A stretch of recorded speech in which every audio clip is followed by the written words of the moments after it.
Australian universities are expensive, so I think the bank had to have a total of 44,000 and above. For me to get my acceptance letter, I think it took 2 weeks max, and I got into University of Calgary and University of Manitoba. Such a happy girl. My visa application process, 2 scholarships, a Deakin STEM scholarship, a Deakin COVID bursary. Money doesn't grow on trees. Like a this, like a that. Do you want the bit, put it to touch? Slow and fast, just give it to me once. Never on board. That would become a photo.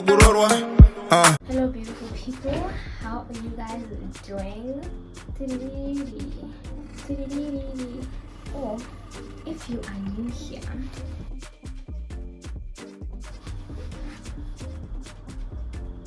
I was not recording.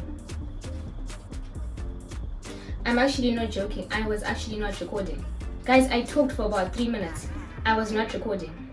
First of all, I've been doing an assignment for the past 4 hours and I still don't know what I'm doing. My housemates and I, because some of them do engineering as well, we were stuck on the same question for an hour plus actually.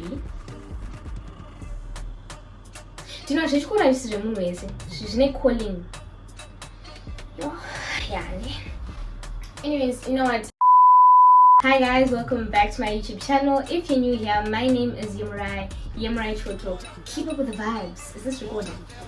If you're a returning subscriber, you're already keeping up with the vibes. You know how we do it here. Guys, you know sometimes, right, when I'm reading your comments, look at me, I'm already getting shy. When I'm reading your comments, sometimes you guys say, oh my goodness, you're so funny, so entertaining. I'm like, really? Me? Entertaining? Anyways, this is just to say thank you guys so much for your continued support. Did I mention we hit 3,000 subscribers? Mazana. What is it? What's 3,000 in John? I don't know. Thank you guys so much for 3,000 subscribers. Thank you guys so much for the reposts, for the wonderful messages. I see all of them. I reply to all of them. If I didn't reply, I'm so sorry. Maybe I just got caught up.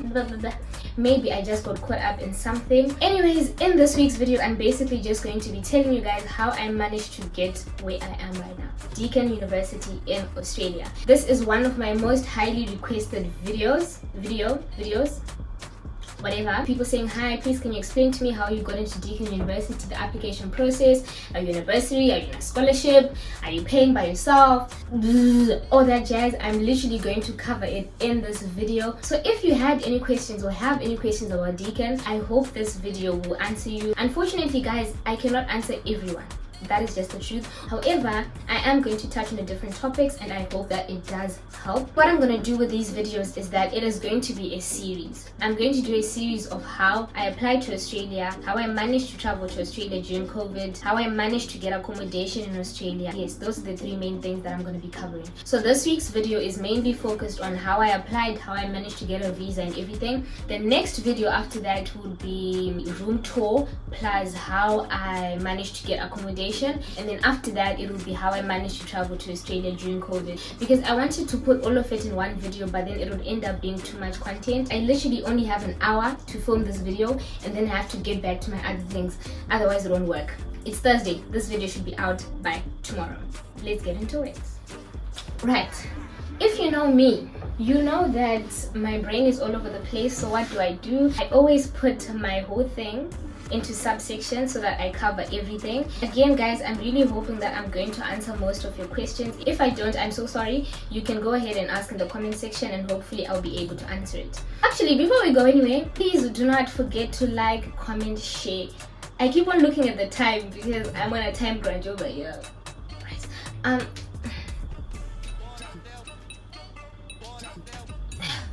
Okay. So hey, that one was gone wrong. Why am I not comfy? But I need to film it today. A quick note, when I applied to Australia, I used an agent. An agent is basically a person who's going to help you with the whole application process, the whole visa process, and basically guides you when it comes to what you need to provide and stuff like that. I would recommend getting an agent because trust me, that visa process, trying to do it by yourself is gonna be really stressful. Maybe the application part you can do it, so I would highly recommend getting an agent. The one that I used, okay, now I'm literally jumping into the video. The agency that I used for me to get to Australia was McPherson Education Services. So I'm reading it from here. I'm going to link it down in my description. I'm also going to put down their Instagram. So if you're from Zimbabwe and you plan on, maybe it's actually also in other countries, I'm not too sure about that, so I don't want to lie to you guys. So if you're from Zimbabwe and you'd like to apply to Australia, I would highly recommend using McPherson Education Services. One thing about an agency, guys, you do not pay your agency. That is just how it works. If you see yourself having to pay an agency, I don't know. Maybe some, I don't know, but then this one is free. The only things that you have to pay are things like printing fees so that they can print your documents and stuff like that. However, when you then start applying for your visas and stuff, there's visa application fees, and I think, is there an application fee for the university itself? There could be. I do not remember whether I had to pay that or not, but you do not pay anything to the agency, it's to the university. I just wanted to cover that agency part because there were some people that were asking me, how did you apply? I went through an agency, so I'm going to be describing how I managed to do it with an agent. If you plan on doing it by yourself, I'm not too sure what steps you have to take in order for you to do it. So I'm so sorry if I'm not going to be able to answer your questions. However, if you're going to be doing it with an agent, I think I'll cover most of the things that I had to do. My housemates. So before I get into the application process, I'm just going to give you guys a bit of a backstory as to how I ended up choosing Australia, because I think that was one of the questions. Funny thing is, up until I was in lower 6, it was always Australia. I had said I'm going to go study in Australia, mainly because my sister, my older sister Cheza, had studied in Australia. Well, she went to South Africa first and then she went to Monash, Australia. So it was always one of those, I also want to go to Australia. However, in upper 6, somehow I changed my mind, or rather, as a family, we started looking into other options, and the other option was Canada. So I started applying to Canadian universities. I'm not going to put the dates because that doesn't even matter. This is just the backstory. I started applying to Canadian universities, namely University of Manitoba, University of Calgary, University of the one with the French name. I actually forgot what it's called. Anyways, I didn't even get into that one. Yes, those 3 universities. What is it called? I forgot what it's called. And I got into University of Calgary and University of Manitoba. Such a happy girl. So after getting those acceptance letters, I then chose University of Calgary because it was ranked higher than University of Manitoba, right? And I was super excited. I even had friends who were also going to the University of Calgary from Arundel, which was my high school. That's the high school that I went to, and we were so excited, right? So now I think July comes. No, Mayish comes, right? I'm supposed to be going to University in August. Plans changed. You will now start in January 2022. And I'm like, okay, fine, right? Now I have to take a gap year. During this whole entire time, Australia's borders were closed. International students were not allowed to be in Australia. If you were enrolled at an Australian university, you had to be doing online school. May I please just add that Australia is 9 hours ahead. So if you're in Zimbabwe and you're doing Australian online school, you had to be doing your classes at times like 3 a.m. and I was not for that. So Canada right now was a good choice. I decided to defer my offer to January 2022. I had been accepted for engineering as well at Calgary and Manitoba, and now I tried to defer. Okay, so basically deferring an offer is moving your offer to a later date. I tried to defer my offer for the University of Calgary to January 2022. They replied to me and then they said that you cannot do that. Next entry date for engineering in 2022 is July. I would have to start university in July 2022, and I said I could not do that. I then went back to my other option, which was University of Manitoba, and luckily they had another entry date, January 10th, I even remember, 2022, right? So now the plan was for me to go to the University of Manitoba. Started binge watching university videos on Manitoba and everything. And then, surprise, surprise, I even received a scholarship from the University of Manitoba. I think it was a 25% scholarship. That was amazing. My parents were happy. Everyone was excited. Everything, right? Yemu is going where? University of Manitoba. August comes. There's now rumors that Australian borders will be open by December. What do my parents decide? Nah, let's do Australia instead. I'm like, okay, you know what? That's fine too. Either way, Australia was my first choice. Excuse me? Australia was my first choice before I even looked into Canada and all these other countries. This is when I then approached McPherson Education Services. Yes, right. I basically approached them in, I think, late August, if I'm not mistaken. No, January, February, March, April, May, June, July, August, September.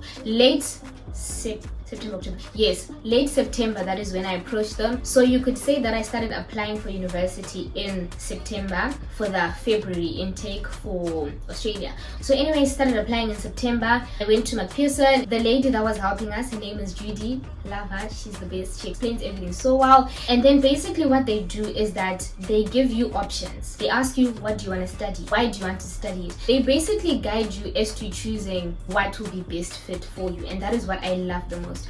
It's not like you have to come from your house knowing what you want to study, where you want to study, how you're going to study it. No, literally you go there, you explain, these are the subjects that I did, if you already have your results, these are the results that I got, and I would like to study this. She will advise you as to whether that is the best option for you or not. However, she does that by actually giving you options. I don't know if I'm making any sense right now. I was considering Monash University, Deakin University, University of Adelaide, University of New South Wales. I didn't consider any in Perth, did I? No. And the nice thing about this is that you will not need to apply to all these universities. What this agency does is it will show you which one is best fit for you and which one you will actually be accepted into, so that you don't have to apply to a lot of different universities. What was I talking about again? Yes, Deakin University was then the one that I settled on, simply because, okay, it was then mainly between Monash and Deakin University. Monash University is expensive. Okay, Australian universities are expensive. Monash University is on another level of expensive. So we then ended up settling on Deakin University. Deakin University actually has different types of engineering: civil engineering, electrical and electronics, environmental engineering, mechanical engineering, and mechatronics engineering. So I opted for mechanical engineering, but then, as I said, first year is kind of flexible and you can always change the type of engineering that you want to do in second year. Right now, I think I'm okay with mechanical engineering. If I do end up changing the type of engineering next year, we'll have to see. Initially, I was going to be doing biomedical chemical engineering, but then the issue is I then realized that I did not want to be stuck in a laboratory every single week. That is not my portion. However, now dealing with Anna vernier calipers. So for me to get my acceptance letter, I think it took 2 weeks max. I think I'll put it on the screen as well. And guess what, guys? The first one was the Deakin STEM scholarship. This was for 20%, and the Deakin COVID bursary, which was 25%. I'm going to explain the COVID one first. So the COVID one, you basically get it if you're going to be studying from home, which would be Zimbabwe. But then because I'm studying from here, that one would not apply. However, the STEM scholarship, which was 20% off of my tuition fees, criteria for you to get the scholarship, you would have to meet the entry requirements for the course, which is engineering, and you'd have to maintain a weighted average mark of at least 65% during each previous year of study at Deakin. So I qualified for the scholarship, and it was basically going to remove 20% of my tuition fees. I'm going to start talking about the fees just now, but then this scholarship could not be applied to my studies because I'm from Zimbabwe. To be eligible for this scholarship, you need to be a citizen from Cambodia, China, Hong Kong, Indonesia, Kenya, Malaysia, Nigeria, Pakistan, the Philippines, Sri Lanka, or Vietnam. But because I'm from Zimbabwe and Zimbabwe is not on the list, the scholarship cannot be applied to me.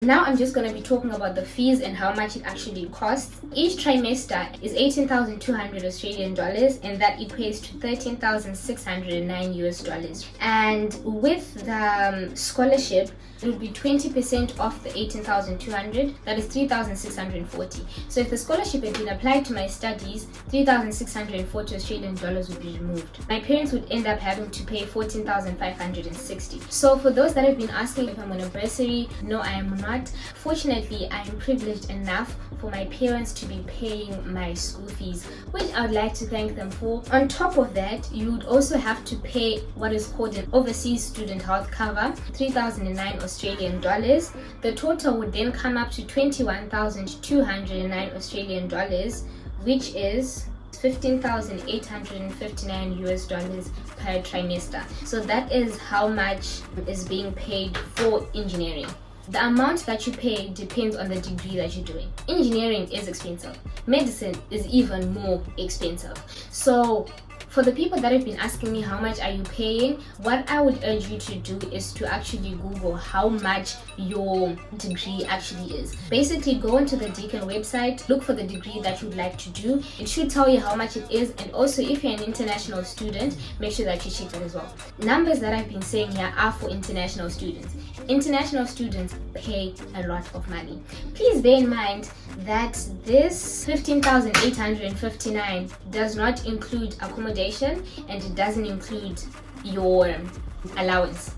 So I'm not going to lie to you guys, I'm going to be 100% real with you guys right now. Australia is expensive. If this scholarship had been applied to me, trust me, my parents would be in a better position and they wouldn't have to pay as much as they are paying. But it does pay off in the end, because I'm telling you also, Australia's education services are top tier. The other reason why it's so expensive is that once you start working, you also get paid a lot. So next up, I'm just going to be talking about my visa application process. After getting your acceptance letter, you now have to pay the tuition fees, I think for the first trimester, so that they can know that you're actually going to be attending that university for sure. So now I'm just going to jump into the visa application process, because I've pretty much covered everything when it comes to how you're going to be applying and how you're going to be getting your acceptance letter and everything. You're going to need to write what is called a personal statement for when you then do your visa. The personal statement is basically asking you, why did you choose to study in Australia? What are you going to gain in Australia that you can apply back to your original country? The whole idea of going to university is supposed to be, you go, you get educated, you go back to your home country, and you apply the things that you've been taught. Basically, in the personal statement, you're explaining, okay, I'm choosing to study in Australia because the quality of education in Australia is exceptional. You can also throw in some facts there. You actually have to do a bit of research. In there, I also included why I chose to study mechanical engineering at Deakin University specifically. What else is there to say? For you to be able to apply for the visa, or for your visa to be considered, the bank statement, right, which is basically a statement of the amount of money in your bank, has to show that your parents are able to pay for you. So I think the bank had to have a total of 44,000 and above. And also, by the way, that money just has to be sitting there. It can't be lower than that. If it is a business bank account, it has to show that your parents can pay for your school fees and still keep their business running. If it is a personal one, it also just has to show that they can pay for your school fees and still have their lives. Everything still needs to be balanced, right? I think it was a total of 44,000 Australian dollars in the bank account for my visa to be thingied, right? So obviously, guys, that takes time. Money doesn't grow on trees. In my case, January. Yes, I think that's when we were ready to then apply for the visa. And again, McPherson Education Services helped us with that. Basically, you just have to fill in a whole bunch of documents. Trust me, a lot. You have to go for medicals, x-rays, you have to go for biometrics. But then luckily for Deakin University, there's no English test or IELTS test. I think that is how it's pronounced. I didn't have to do that, so I was lucky in that case. And guys, here's the thing. Australian visas, they don't take as long as Canadian visas. But then the thing is, they had been taking forever, guys. Some visas were taking 5 months, some were taking 3 months, some were taking a month, some were taking like 2 weeks. I had to start school at the end of February, and this was January. In my head, guys, I was mentally prepared to be studying online because there's no way my visa was going to be out in time for me to be able to go to school. Anyways, we sent in all the documents. So if what am I trying to say here? If you haven't reached the minimum amount yet, I would urge you to just wait a bit longer, because at least in that way you know that you will not be denied a visa simply due to funds. So we applied for the visa, and guys, with the grace of God, my visa came out within 12 working days. And it was out. Guys, I've never been so excited in my life. I was really happy.